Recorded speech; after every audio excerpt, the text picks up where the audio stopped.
Okay, so good evening, everyone. I'm happy to welcome you to the first session of the webinar of Medbury Medicals. And today we'll be talking briefly about COVID-19 and the effects of working from home on employees and business performance. So without much ado, I'm glad to say today that we have right online, we have Faith Akintunde, we have Mr. Dapo Molade, and also Dr. Lanre Ajayi. So my whole name is Akindele Ognoiki. I also work with Medbury Medicals as the head of business development. So without much ado, I'll just go straight to introduction of our guest speaker for today. I'll start with Faith Akintunde.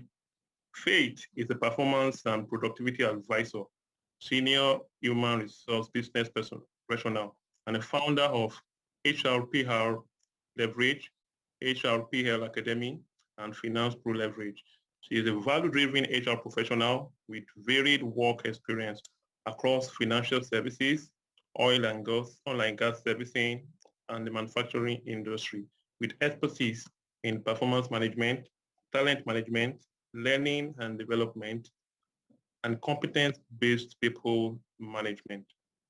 Faith was named a top-rated HR influencer, nominally on the most inclusive HR influencer list, that's 2019-2021, and a subject matter volunteer with HR Certification Institute in the US. So without much ado, kindly help me welcome Faith Akintunde.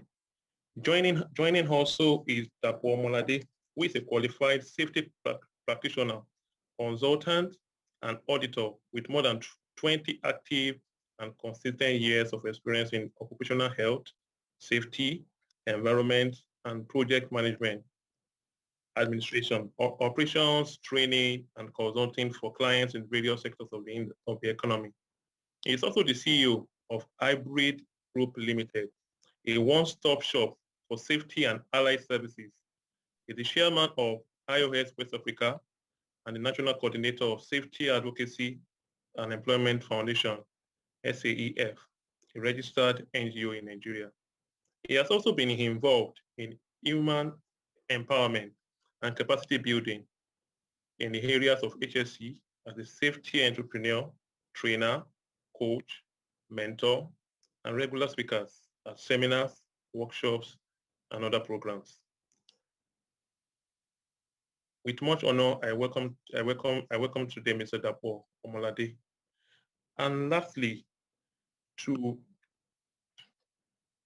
coordinate this event today is also a well-sound professional, that is in the person of Dr. Lanre Ajayi, who has over 19 years combined exposure in clinical, administrative, and academic occupational medicine.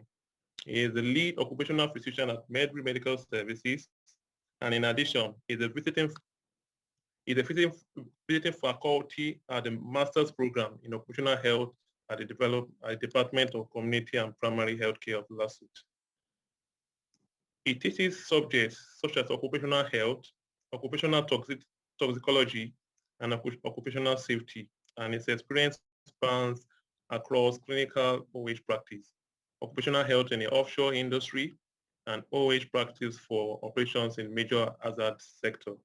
He's a graduate of medicine, and he holds postgraduate degrees in occupational medicine with distinction from University of Otago in New Zealand and occupational and environmental health and safety management from the University of Portsmouth, UK. He is a member of Faculty of Occupational Medicine of the Royal College of Physicians of Ireland.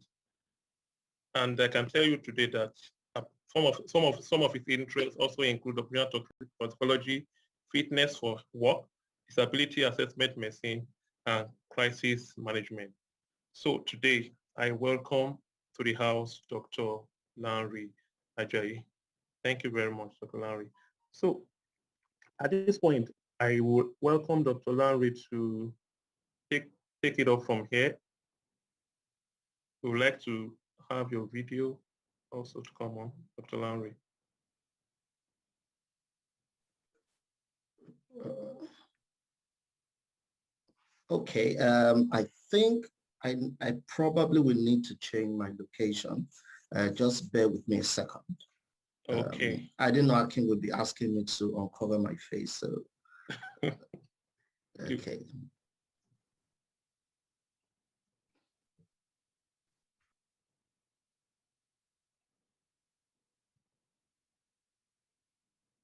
It's good to see you, Mr. Dapo.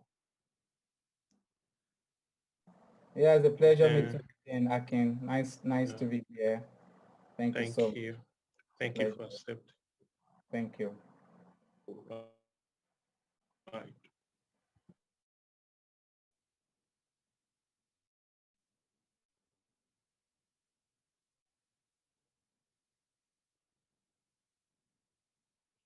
So we take a moment to wait for Dr. Larry.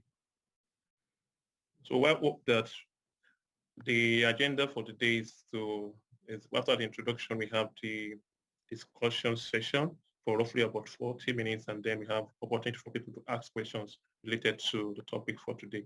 So once again, today we'll be talking about COVID-19 and the impact of COVID-19 of working from home on employees and basically business performance. Okay, I think I'm Yeah. able to. Right. Okay.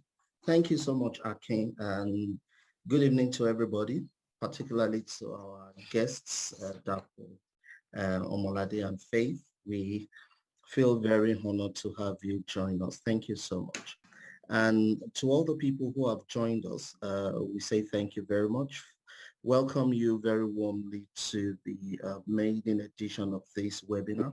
It's going to occur in series, quarterly series, and this is the first of its kind, and we we will be planning another one sometime in September. We'll let you know of the time nearer that date. So welcome everybody. So without much ado, I think we will just jump into the business for the day. Right, so it's about COVID-19 and the effects of its effects on employees and business performance or productivity. I think all of us, we are witnesses to how the virus has upended our lives in many ways. I think it's even beyond now. It's just a public health issue. It's quite diverse in the way it has, affected all our lives. It's a political dilemma on one hand. It's also occasional economic decline for countries, for organizations, for individuals. It has forced business to rethink the way they do their thing and to redesign their operations, if you like. Comes with a lot of conspiracy theories. I don't think I need to remind you of the many that you, I'm sure, have heard along the line. And that's even at a societal level. At an individual level, everybody has their own different lived experience, from either loss of income, loss of job, a feeling of isolation, stress, behavioral modification. All of us can't leave our houses or go to some places now without, remembering to put on a face mask or something like that. But it's actually the impact of all of these on the employment space that we want to explore today. And Akin has introduced our guests, Dapo Molade and Faith Akin today. I will just go on straight to them. Welcome to both of you. They say ladies first, and if you will oblige me to take that angle today, Faith, I'd like to start with yourself. Right. Okay. So Okay. let's talk first about performance, or if you like to call it productivity. Uh, the the data is incoherent with regards to the effectiveness of working from home. Some people say it's more effective. People find that they are more productive when they work from home. Other data come out to say that no, that's not the case, and so on and so forth. What are your thoughts, if you've got any experience of your own with regards to working from home and the effectiveness of that on productivity?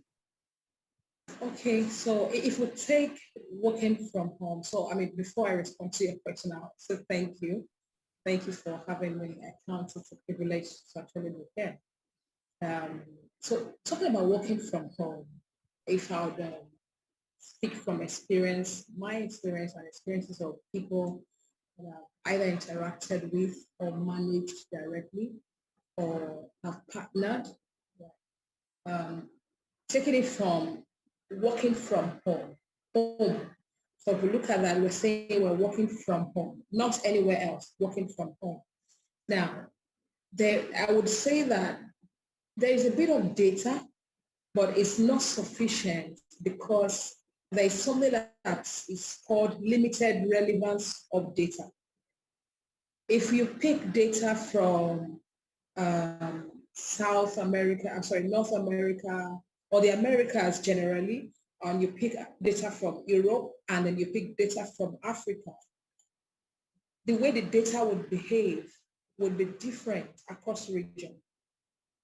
So a lot of us tend to pick data from this part of the world, and we want to adopt the exact results of this data into our spaces, let's say in Africa.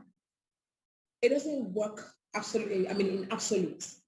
Yes, we're humans, but there's the diversity angle to us. There's environmental factors that differ. In Africa, for instance, or let's say Nigeria to be specific, the requirement for power supply is not the same as is in the western part of the world. So if we want to pick data, we've got to be careful in picking data from certain part of the world with different kind of dynamics compared to the dynamics that operate where we work or in the Right. space where we operate. Right. So if you allow me to jump home, in, if you allow me to jump in, so if we narrow this down to the Nigerian labor space, do we have, even if it's not aggregated data, even if it's just something observational, you know, do you think that people prefer to work from home, or do you think organizations benefit from people working from home when you compare that with people working from the offices? Okay, so from, just to continue that line of thought, speaking from the perspective of the people, the flexibility that working from home brings, and based on interaction, a lot of people prefer to work from home, especially because it saves a lot of energy, saves a lot of time in terms of commuting, especially if you work in Lagos, for example. You spend an average of 2 to 3 hours in traffic to and fro. You would save that on your productivity if you don't have to make that trip and then you work from home. For some persons, they prefer to work from the office or work from the workplace because of the realities at home. Maybe there's no power supply, they have to fuel their gen on their own bill, they have to make sure there's data on their own bill. So the population that would prefer to work from home would be those that have all it takes and are willing to trade the costs in terms of stress and time of traveling to work versus conserving that cost and spending that cost on staying at home. For moms, there are some moms that would prefer to work from home because it gives them that flexibility of do the school run, you're still able to come back to your desk, get the job done, and then come back again at, your break time, pick the kids, and come back to work, after you've picked the kids. So for the flexibility it brings, a lot of people prefer to work from home.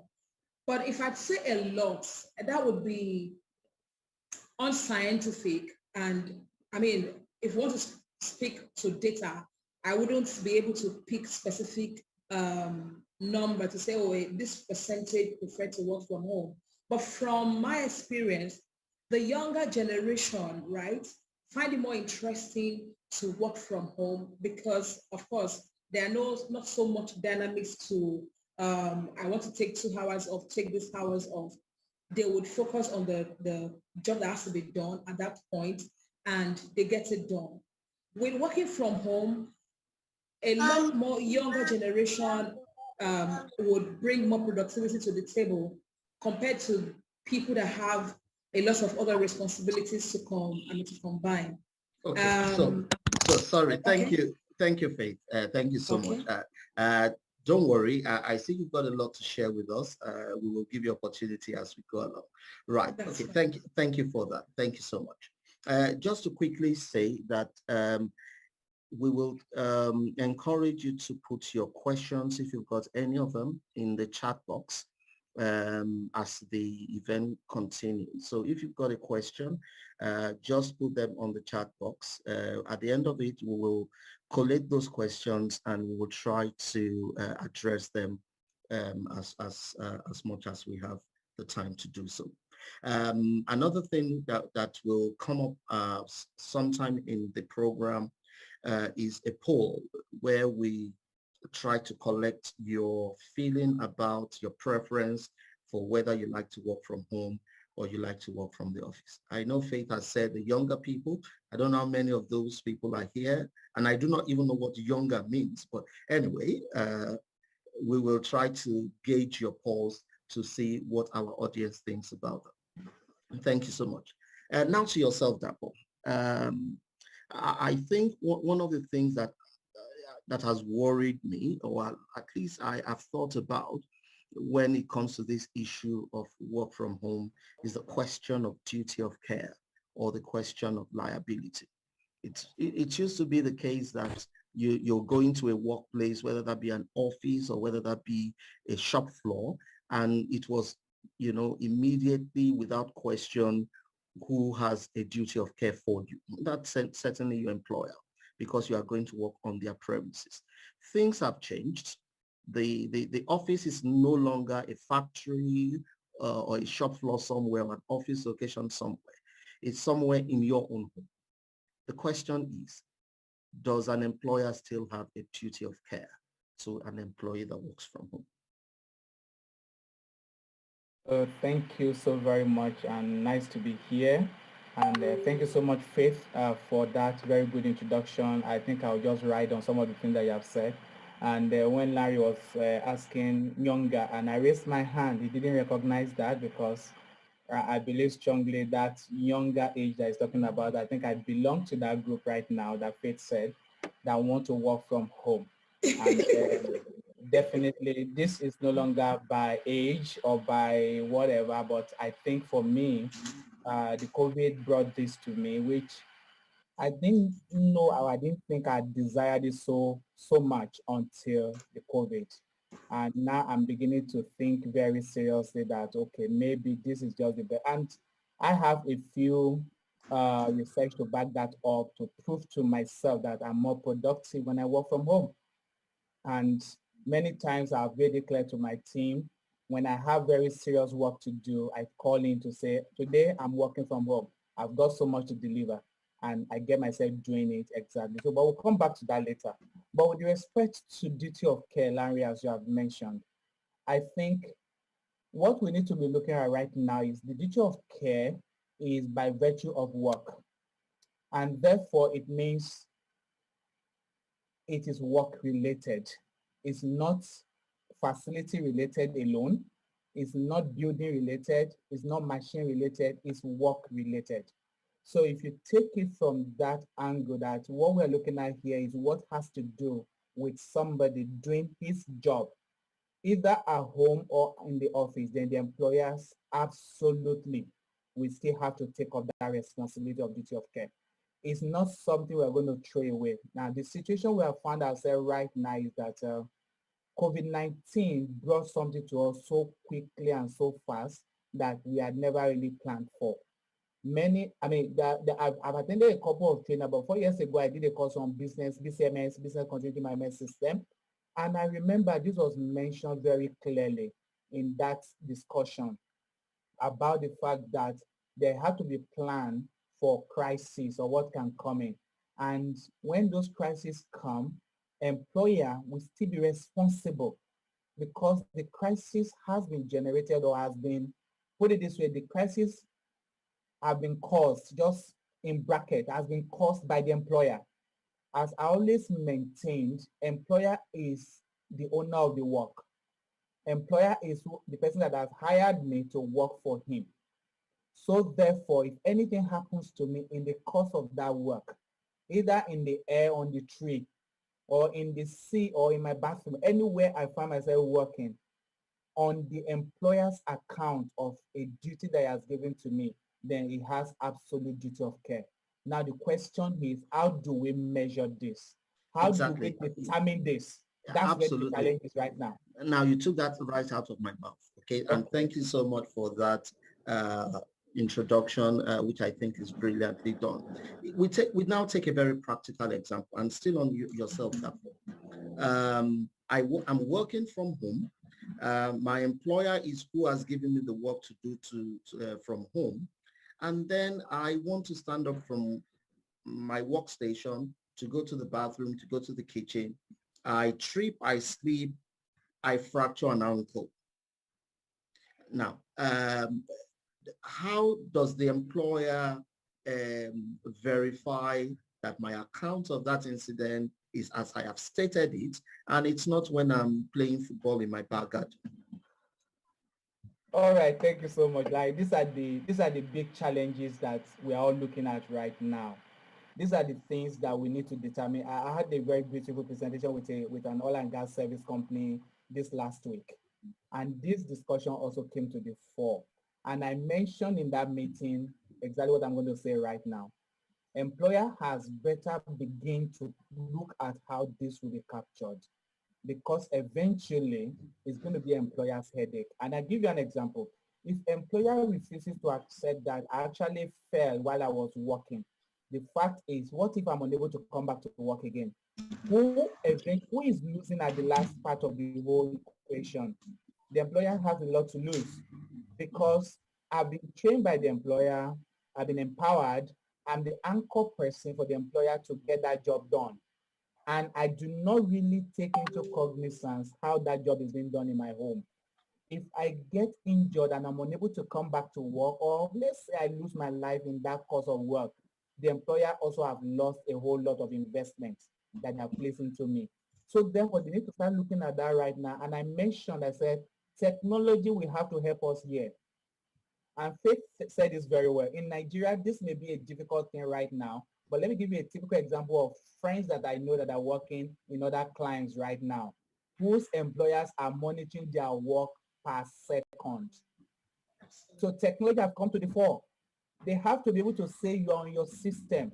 Now, if I work as somebody that have to use my laptop to do a lot of work, then I could monitor how many seconds, minutes, hours I spend on that laptop. Now, I could be doing something differently, but the employer can also monitor that. So a friend told me his laptop was configured with a certain software, and therefore, anytime he switches to do something out of the work, the employer can tell you at the end of the day, you've only spent 2 hours for us today. That's technology. Technology has to come to help us in managing this risk assessment that we're talking about here, because work is work. If I get hurt while I'm doing that job, employer has better start investment. So the next coming year, we're going to see a lot of technology and investment to technology in this working, because working from home has come to stay. For me, is the way to go. I'm not turning back, even personally. Therefore, employers are not going to turn back, but they must find a way to manage this risk. And that's what we'll be talking about in the coming years. Great, fantastic, Dapo. Thank you so much. Yeah. And if I may add, right? Okay, Dapo, please go ahead. I mean, that was a very fantastic one. And I think that talking about technology, as much as we'll say, oh, Nigeria is, requires a lot of work in terms of development and catching up, I know that there are a couple of organizations right now that use some kind of software right now in Nigeria that can tell you how much hours you have spent on within the office environment, right? Not physically, that's, virtually now. Virtual office, now, yeah. Yeah, there are also applications that you can use to measure the extent of job being done. Now, for not mentioning names of brands and all of that, I know there are applications that you could use to confirm, oh, this task that was assigned to you, how long did it take you to get it done, and you can feed that into some other performance-based applications that can measure productivity. Absolutely. So it's already possible in Nigeria. Thank you. Okay, great, fantastic. Thank you to both of you. So I go straight to yourself, Faith, and I'm still talking about these remote monitoring, performance assessment, and things like that. That was said something that working or work from home has come to stay. We used to say in the space of occupational health and safety, that it belonged to the future of work. You know, we used to say that. We didn't know that the future was right with us when we were saying that. And we didn't know that coronavirus was going to do a number on us and fast track events. So we are now transported, you know, maybe a few years into the future. So it has come to stay. The question is, how can the Nigerian employer or the employing complex, you know, take advantage of work from home? That's for Faith. Yeah, so there's a lot of advantage. Yeah, thank you.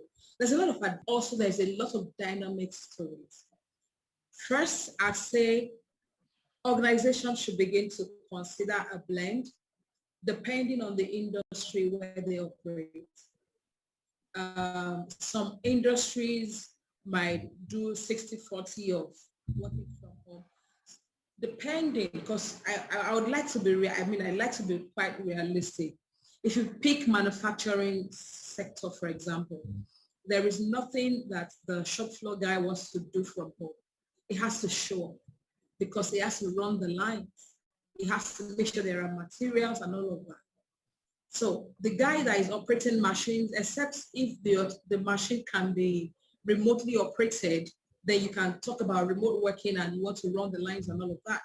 But for machines that you have to start and stop on site, they've got to show up. For service-based industries, I know the tech organizations have already, translated, I'd say 98 to 99% already working from home. I know places where people have worked for a year now and they have not even met each other physically, and they're working and getting things done.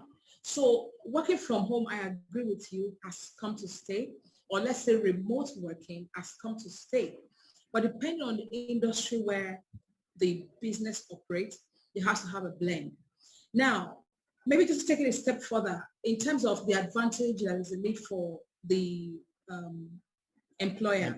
It's important not to take it hook, line, and sinker that, oh yeah, employees want to work from home. When they work from home, they're going to be productive and all of that. No, there are people that actually prefer not to work from home. There are people that prefer to have a blend of both. I know someone in my organization that prefer to do Monday to Friday, 8 to 5, working from the office. Because in their own view, when they are at the office, they get things done, they collaborate better, they have lesser issues to worry about. If you want to fix something, you get it fixed immediately. Some other persons in the same workforce prefer to work from home 100%. So employers have got to deep dive into the preference of the people, the kind of work that the people do, and the kind of requirement for such work. So there's not going to be one size fits all. In fact, irrespective of that industry, it's advised that you have a mix and then you understand the preference of the people. Fantastic. With that, you would be able to get the buy-in of the workforce and they would be engaged. Fantastic. So I hear you when you say flexi working is probably to be prioritized above a stack work from home 100% or a stack work from the office 100%. So going into the future or going ahead, we will see a lot of flexi working, which is a hybrid of working from the office and working from anywhere.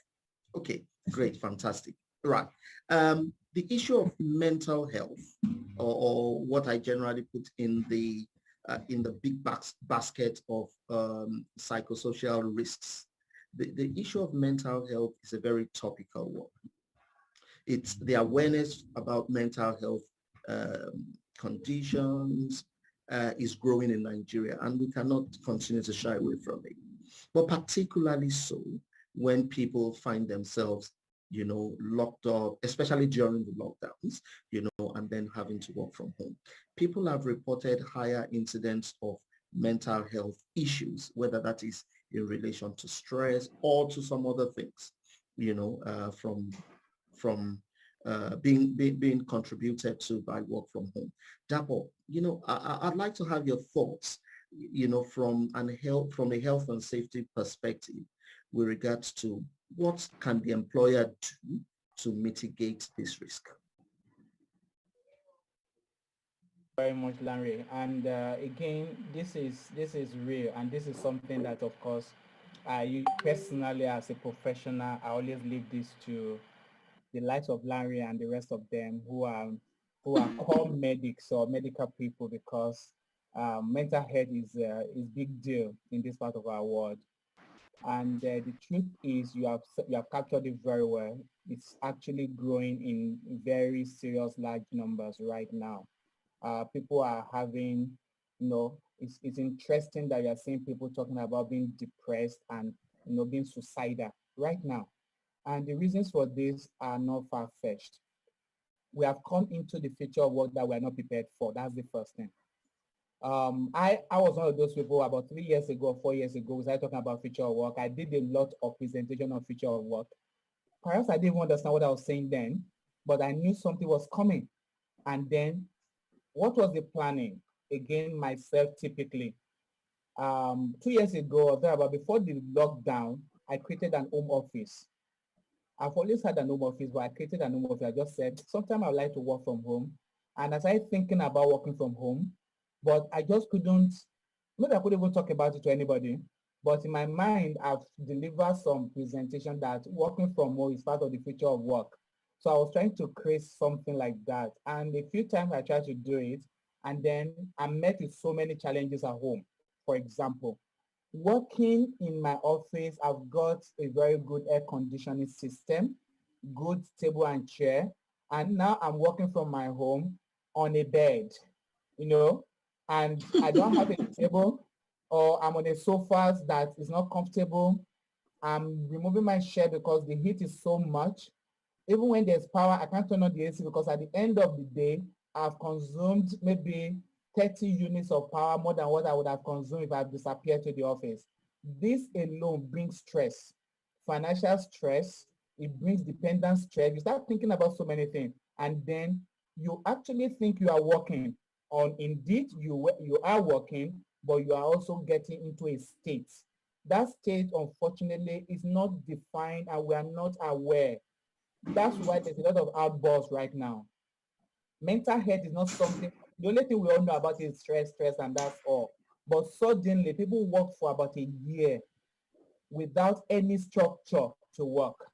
No structure from the employer, no attention from the employer, no cause from the employer, no care. You just deliver this. After all, you got your laptop with you. Okay, I give you 5,000 naira as internet fee. Is that all?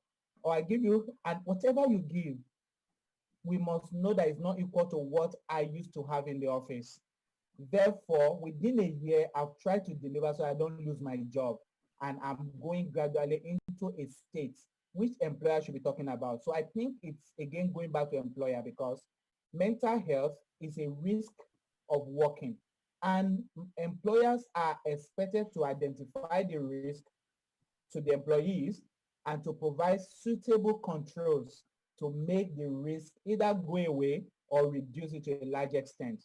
I read in the paper recently that there's a whole lot of domestic violence going up at home right now, even in Nigeria. And Larry didn't want to say the other reasons, which is I come home, a typical example, I work, my wife work, we only leave home in the morning, and we come back in the night, so almost 12 hours we're not seeing, but now we are seeing every minute. I don't know if you saw some jokes on the internet and on the airspace where people say, okay, I have a big problem. What's my problem? I can no longer stay at home with my wife or my husband. And people laughed at this, but this was a major issue because you have not been used to seeing this person 24 hours a day. Now you are seeing 24 hours a day times 12 months. Come on, something happened if you do not have a good relationship. You are still delivering at your work, but now you're having issues at home. And then you start beating one another, or the kids start getting beaten, or somebody start getting beaten. Whichever way, there is stress, there is violence, there is mental health. Employers' responsibility must be to manage this. And the only way to manage is to first identify it as a risk, which is what we all teach in risk assessment for an organization. Thank you. Fantastic. Thank you so much, Dapo, that you delved into different dimensions of the topic. You talk about spousal conflicts. You talk about sibling frictions. You know, I know that for a fact, and I do not know why you put me on the spot when you said I didn't want to talk about that other part. Do you know something I don't? Anyway, all right. But that's really the case. And it is one of the factors that is increasing stress and, of course, mental health issues. It's not the only one. There are many other issues, and we'll get into some of those as we go along. If you are just joining us, you're welcome. This is the webinar organized by Medbury Medical Services, the first of its kind. It's going to be quarterly, and the topic we are dealing with today is COVID-19 and the effects of working from home on employees and business performance. And the screen is up there. We have two seasoned people looking at the topic for us, one from an HR point of view, the other from a health and safety point of view. If Dapo, you talked a lot about setting up your home to look like your workspace. And I'm going now to Faith, and we are talking costs. So Dapo is able to afford a good workstation.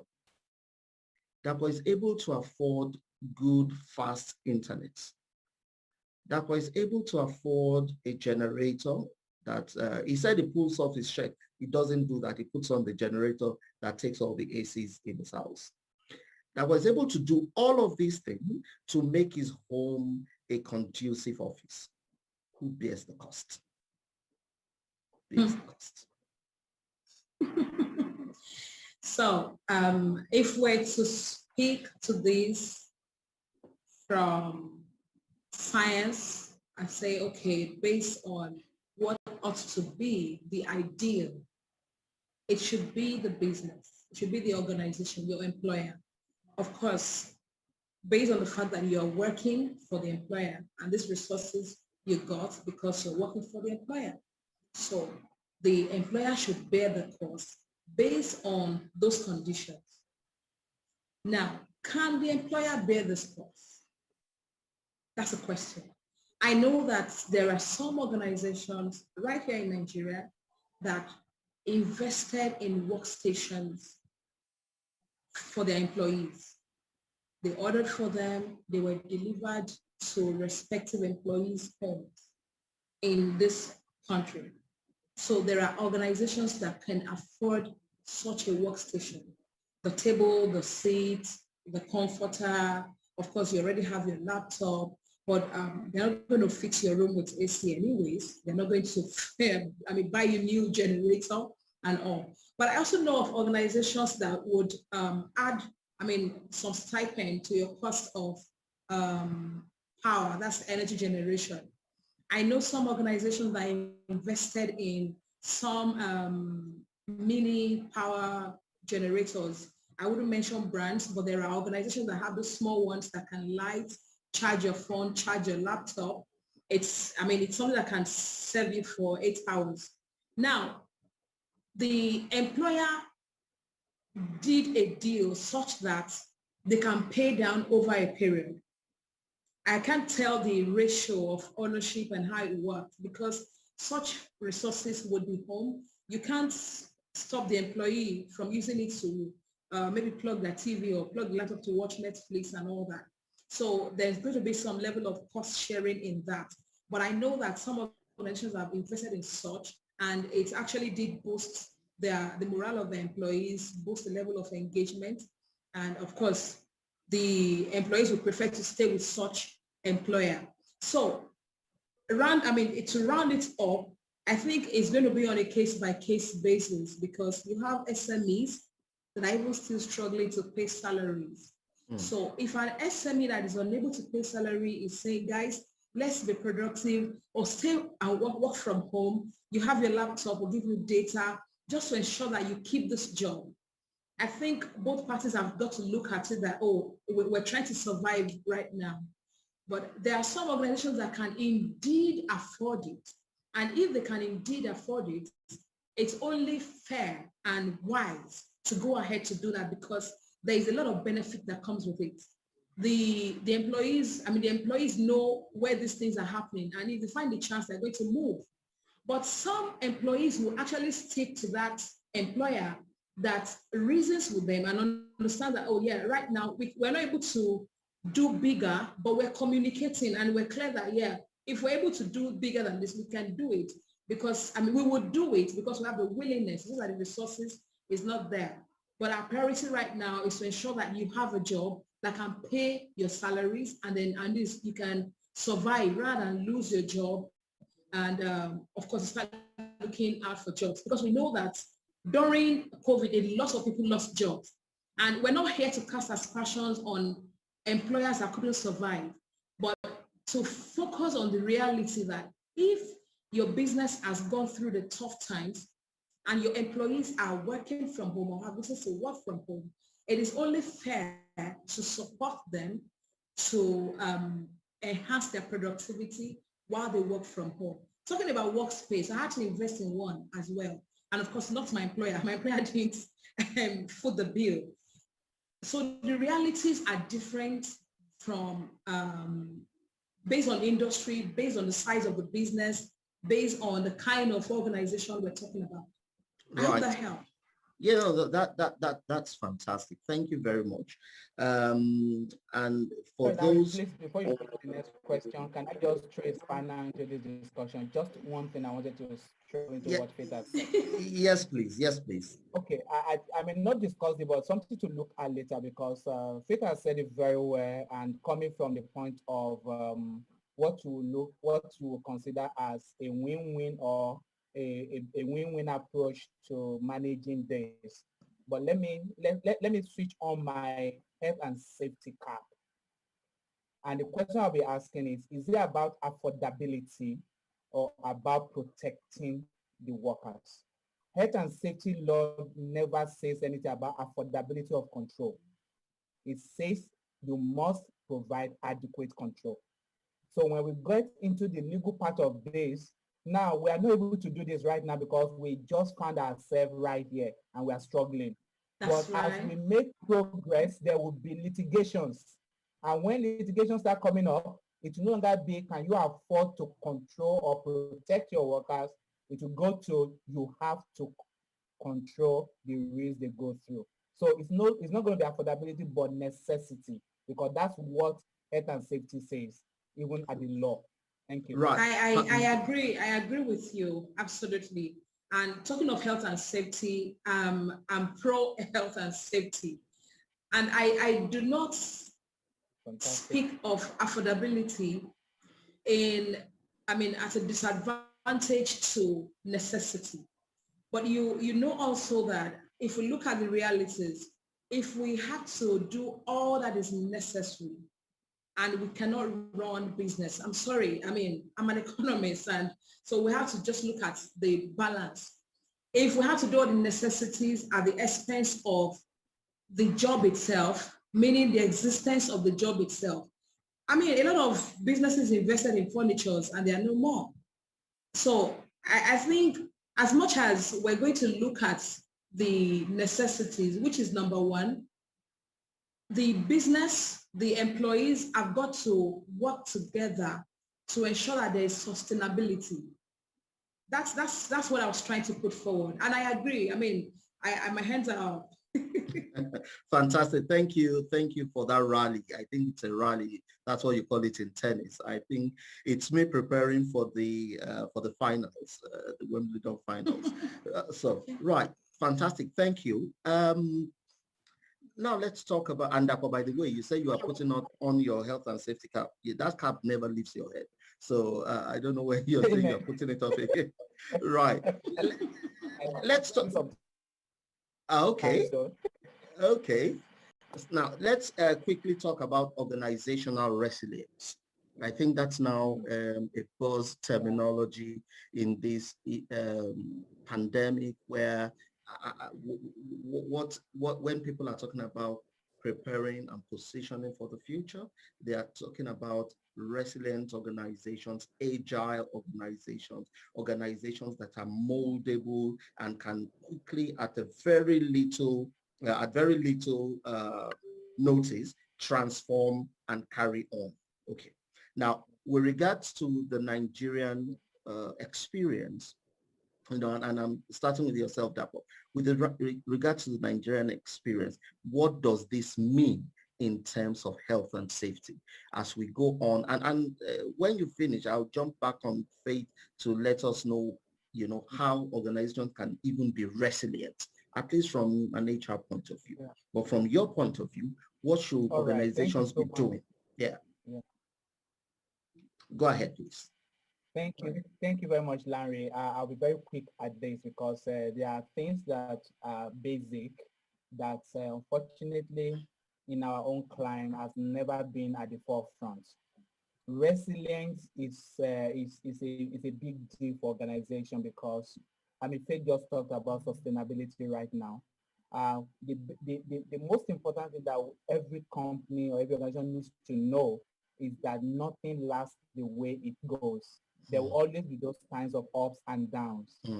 Now, those ups and downs must have been considered in the course of the business principles of work and operations, meaning there should be planning on those identified indices that will make your business resilient when this crisis come. And I'm one of those people who have been at the forefront before now to say that organization, health and safety for me has become a tool for sustainability and resilience. I never understood this. But at some point, I began to understand that everything we're asking you to put in place in health and safety perspective is to make sure that your business can survive when a crisis period comes. And those crisis periods be as simple as an accident or a fire to your building or the COVID-19 that suddenly came to everyone. And then a lot of companies, I mean, you can attest to that. Health and safety people had more work to do in the course of that COVID-19. Many organizations, for the first time in their life, appreciated health and safety team because they suddenly realized that, oh, these are the people that can now be at the forefront to help us as a business. They are the ones that have to look at all the parameters. So I think basically business must begin to look at those things that matter right now in this future of work for resilience. You must have planning in place. Technology is no longer an alternative to any organization. As a matter of fact, a big part of BCMS, Business Continuity Management System, is technology. We have to now begin to think, and that's why I appreciate a lot of the tech hubs around now. And even myself, I'm honing my own skill, not just knowing how to use a PowerPoint and use a Word doc. No, we've gone past that area now. There are attacks on system. I mean, we had the event some time ago, and they basically hijacked the whole program from us online, and we're struggling to get our program back. These are all issues that have come to the front right now. So business must invest now because you can't get resilient if you don't invest in processes that will make you strong. And processes that will make you strong through technology, health and safety, very robust human resource system that can get the workers to go to be in a state of real worker performance. Fantastic. Thank you so much. I mean, you said something and I'm taking a punchline out of that. Businesses must invest to stay resilient. Okay, fantastic.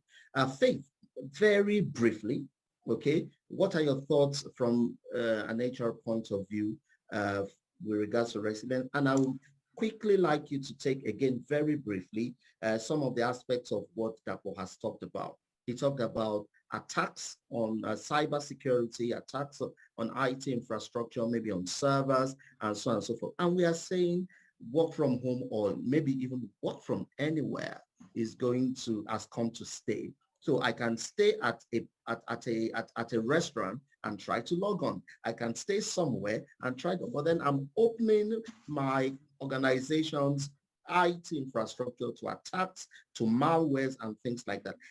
Where do we go from here? Where is the balance between these two competing aspects? Okay, excellent. I mean, that question, I think, is at the heart of this entire conversation, because if I look at the word resilience, I like to look at it from the point of your regular elastic, its ability to go to the extreme stretch and come back to the previous shape. Mm. So that's, no matter how difficult the times are, an organization being able to go through it and still exist, and not just exist as a carcass, but exists maybe, I mean, hopefully in a better form, right?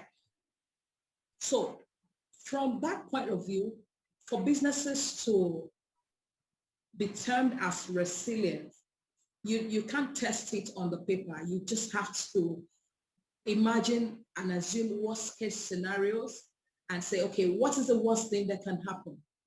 And if this happens, how can we respond? How should we respond? And how will we respond? That's been documented in a business continuity plan with various levels, level 1, level 2, level 3, and knowing when to trigger each.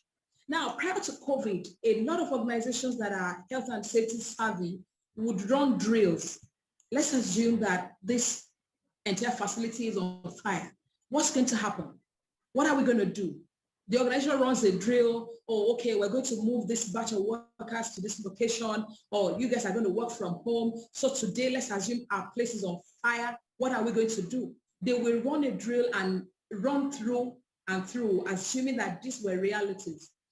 And I suggest it's something that every organization should take into perspective and make a plan for. It might not be COVID, like you said. It might be anything else, like that mentioned. It could be fire. It could even be death of an employee on your site. Someone falls down on your site and they passes, are on, not even out. What would you do? Right.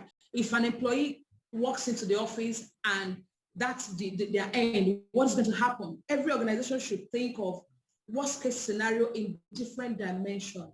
We run a medical services. If there is an infection, right in the entire workforce, God forbid, we would say, but can we assume if that happens, how are we going to run? How are we going to work? So every organization should look into this. So speaking into cyber attacks and unfortunately, Faith, I will need to stop you. I'm also trying. You have a lot to say, and I say that it's bubbling right through you. But if you pardon me to cut you short, because I want to see how we can be also efficient with time. And I think what I have taken away from your inputs as well as that is, on one hand, organizations need to invest on systems, on IT infrastructure, and then on the other hand, or further on, they need to prepare or do a lot of worst case scenario planning. They need to do a lot of what ifs, and plan for the different credible scenarios that can occur. I see your finger up. Yes, I will. Yes, please. I will allow you 10 seconds. Yes, 10 seconds. I think also that based on the realities we have now, organizations have to train their employees on cyber intelligence.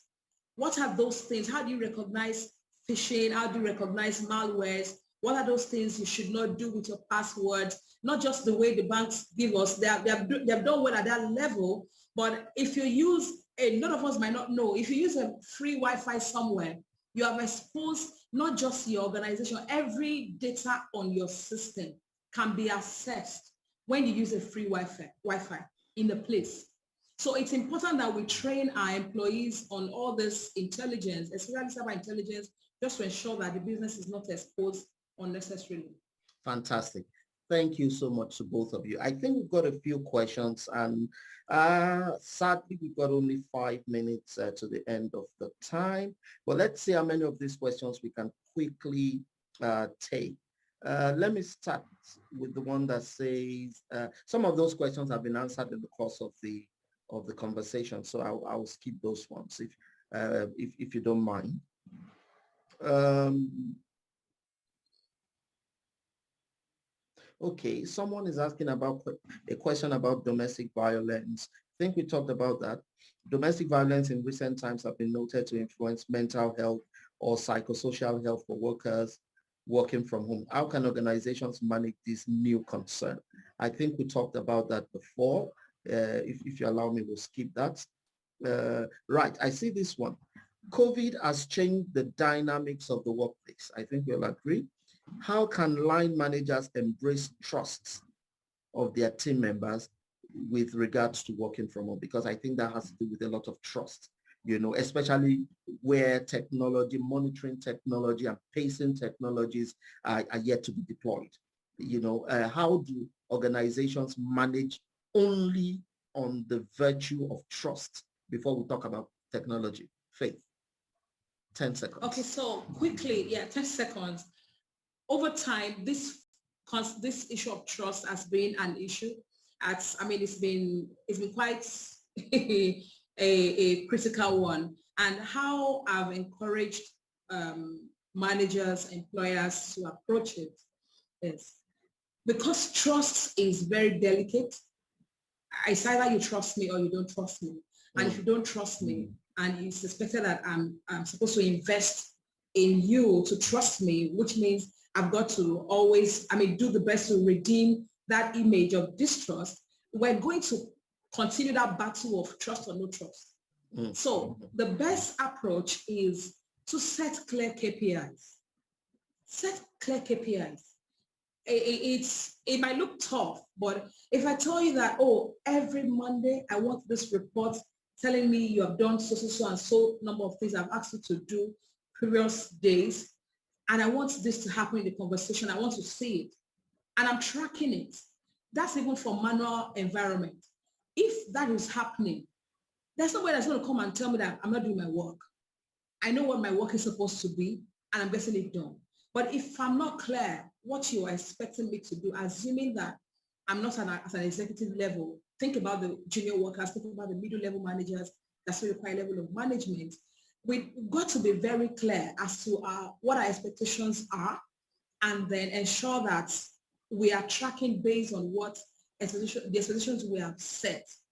Fantastic. Yes, trust is key, but if in case there is no trust, and that's the only situation we have, then we've got to make sure that we set right KPIs, clear KPIs, and we've got to be objective in measuring them. So you don't go and sack someone that you have not told to deliver something to what extent. Fantastic. Thank you so much. 10 seconds is a very short time to put those fantastic dots together. I realize that. Another question, and I'll shoot this that was way. Where's the place? We've talked about setting up workstation at home, and for someone like yourself, you've got this cap on your head that is always sat there, health and safety cap. So you can probably do your own workstation ergonomic assessment and fit it to yourself. But for someone like Madam Faith, who also is able to afford a workstation, who does the fitting for her? Your thoughts. Okay, so thank you so much. I saw that question and I just laughed because that aspect of ergonomics is even one that even in Nigeria, we have not started at all. You go to workplaces and you see at this time I'm even talking about big time workplaces, and you see the condition by which people either sit or walk, then you understand that aspect of health and safety specialism is still something that is remote to us. So even for me, I'm not an ergonomist, I'm just a health and safety person. But you know what I do? I know to say, please, I need a chair that can at least support my back, and I know the basics of what he said. And they tell me, is this amount? I say, no, it's too expensive. Get me something smaller that can still do the same work. Reason is, have I ever fit my chair to my table? The answer is no, because it's not real. That's what Faith said here. There are so many aspects of this that is still far remote from us. We are going to get there, but I think, again, COVID-19 is making that come to us faster than we've ever thought about. Because in 2 years, 3 years, the workers that you have left to work at home are going to come back unable to stand. and then you understand that you have caused a major damage to them while they were working at home. And then that will be employer's issue, because I told my worker to go home and work. I didn't tell them how to sit when they get home, unfortunately. So, and that's the situation right now. So we are going to get there, but this big deal, I'm just happy that COVID-19 has brought it faster. So we will all be doing the catch-up games right now. Fantastic. Fantastic. If I may add, I'm sorry, if I may add, now I give you 5 seconds. One of the ways to do that, right, is, yes, I can't go to fit it because I can't afford it or whatever. You can train them on how to recognize an ergonomic chair. Maybe get a health and safety person or an ergonomic specialist to show them what it means. And then, when you want to do this, this is what it should look like. Then the question will be that you have provided an opportunity for the people to ask you to, foot the bill. But you have done one out of the, maybe 2 of the, or 3 of the problems. You have shown them, you have trained them on how to recognize an ergonomic chair. Maybe that can also help. Fantastic. And I also know, just to take your thoughts for the Faith, that apart from even the recognition of the kind of furniture they need, there are many free online materials on how to set it right, how to see how the monitor should be, at what angle, how you should avoid glare and things like that, which you can signpost your employees to, to be able to do that by themselves. It's very sad. You know what they say, that time flies when you have fun. It's very sad that we are now just at the end of this session. I like to keep it to 1 hour. In terms of the polls that was conducted with regards to Akin, can we mute people not talking? Thank you. So with regards to the poll that was conducted, asking the question.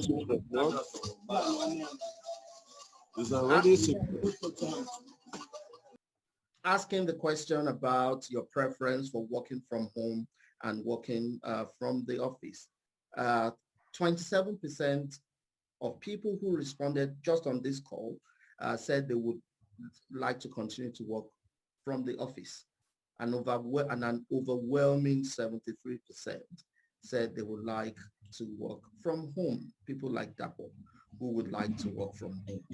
Okay, so but I think we do realize, as we've all been talking about, that there are many aspects to this concept of working from home. We at least we agree on one thing: it is here to stay. But how we take advantage of it, how we manage it, how we coordinate it, how we measure the productivity, these are things that need to be thought through. Even how we schedule, how we write employment contracts will need to change going forward. The legal clauses will need to change. Health and safety provisions, how risk assessments are conducted, they would not be conducted corporately anymore. They will now be conducted individually. And that needs to be thought about, as we go ahead into this whole concept. Thank you so much for everybody who has joined us on this maiden version. I hope that this stimulates you and you would want to be part of it again when we come around again in September. We will get across to you nearer the date for when that will be and what the topic will be. I'd like to particularly thank Mr. Dapo Molade for joining us today. I'd like to particularly thank Mrs. Faith Akintunde for finding time to come and share with us out of your wealth of experience. I'll take one last question. I will ask one last question and 10 seconds, and this time I mean 10 seconds for each of you. Dapo, look into your crystal ball. Tell me, when will COVID go away? 10 seconds. COVID isn't going away as far as I'm concerned. It's here to stay. Forever? Well, it's just going to be one of those things. We've got the vaccine, but I don't think it's something going away. It's just going to be one of those things that we have staying with us now from medical field. So it's going to be there for a while. Oh, you are very pessimistic. Okay, COVID is here to stay. Right. Okay. Your final thoughts on that. Look into your crystal ball and tell me, when will COVID go away, Faith? I'm not a prophet, so it's a difficult one.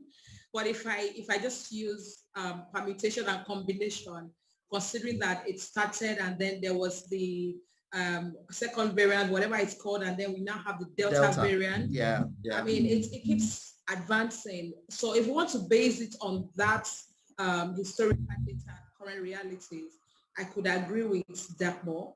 And but I don't want to agree with him because I want to believe that things can always get better. There have been pandemics and people have come out of it. But if we also look at some other ones that came around over time with vaccine and all that, it eventually becomes a reality around us that we continue to live with. But we're able to cope with it. Yeah. So it's neither here nor there. Therefore, okay, you try to play it safe. You try to play safer than body. Okay, I think in the time we've been talking, the polls have changed slightly. We now have 65% of people favoring to work from home against 35% of people favoring to work from the office or outside of the home. So this is where we draw a curtain on the program. Again, on behalf of the management of Medbury Medical Services, it's to say a huge thank you to everybody who has been on the call, all the 65 of you who have joined this call. The call, I believe, is recorded. I think that can be made available. Maybe Akin will tell us about that after. Thank you, everybody, for finding time to spend your Saturday evening with us. Thank you, Mr. Dapo, and thank you, Mrs. Faith. Until we come again your way in September, stay safe, stay healthy, and Dapo said that COVID is not going anywhere. So please continue to keep your social distancing and to wear your PPEs. All right, bye for now. Bye-bye.